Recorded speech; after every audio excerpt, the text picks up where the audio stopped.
नमस्कार, मी प्रणिता बोरसे. आपण पाहत आहात TV9 मराठी. बुलेटिनच्या सुरुवातीला महत्त्वाची बातमी आहे. मोदी वयाची 75 वर्ष पूर्ण करतायत, त्यामुळे मोदींना निवृत्त व्हावं लागतंय. मोदींना निवृत्त व्हावं लागतंय, पण हे फडणवीस ठरवणार नाहीत, असं राऊतांनी म्हटलंय. तर संजय राऊतांची हे वक्तव्य आहे. मोदी वयाची 75 वर्ष पूर्ण करतायत, त्यामुळे मोदींना निवृत्त व्हावं लागतंय. मोदींना निवृत्त व्हावं लागतंय, पण हे फडणवीस ठरवणार नाहीत, असं राऊतांनी म्हटलंय. त्यामुळे संघाने गुलामीच्या बेड्या तोडल्या. हा त्याने शोध कुठून लावला?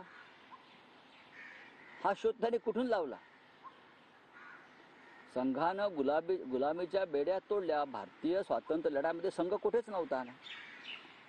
भारतीय स्वातंत्र्य लढ्यात संघाचं योगदान काय याच्यावर त्यांनी एकदा आमच्याकडून ब्रीफिंग घेतलं पाहिजे सगळ्यांनी. गुलामीच्या बेड्या तोडल्या म्हणजे काय केलं संघाने हे स्पष्ट केलं पाहिजे.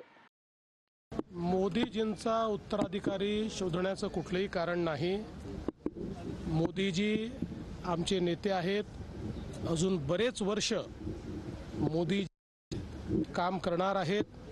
आमचा सगळ्यांचा आग्रह आहे, आम्ही 2029चे पंतप्रधान म्हणून मोदीजींकडेच बघतो आहे. पूर्ण देश बघतो आहे.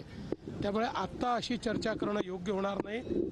आणि भारतीय संस्कृतीमध्ये वडील जिवंत असताना मुलांचा विचार होत नाही, करायचाही नसतो. ही सगळी मुघली संस्कृती आहे की वडील जिवंत असताना मुलं अशा प्रकारचा विचार करतात. त्यामुळे आत्ता कोणाचाही कुठेही उत्तराधिकारी निवडण्याचा वेळही आलेले नाही, तसा प्रश्नही नाही. आणि जोपर्यंत माझा विषय आहे, माझा त्याच्याशी संबंध येईल. नरेंद्र मोदी 75 वर्ष पूर्ण करतायत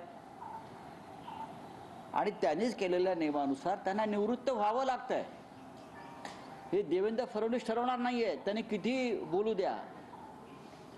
आणि त्यांनी जे सांगितलेलं आहे की बाप जिवंत असताना काय वारसदार ठरवला जात नाही, मोगली संस्कृती आहे. कोण बाप? कोणाचा बाप? कोणाचा बाप? देशाला बाप नाही आहे.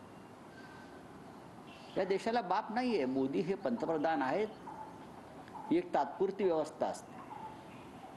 आणि मी म्हणालो की राम आणि कृष्ण सुद्धा आले आणि गेले त्यांचं अवतार कार्य संपल्यावर. त्यांनी जे का कार्य हातात घेतलं होतं ते संपल्यावर ते निघून गेले. नरेंद्र मोदींचं सुद्धा अवतार कार्य संपलेलं आहे. त्यांना निघून जावं.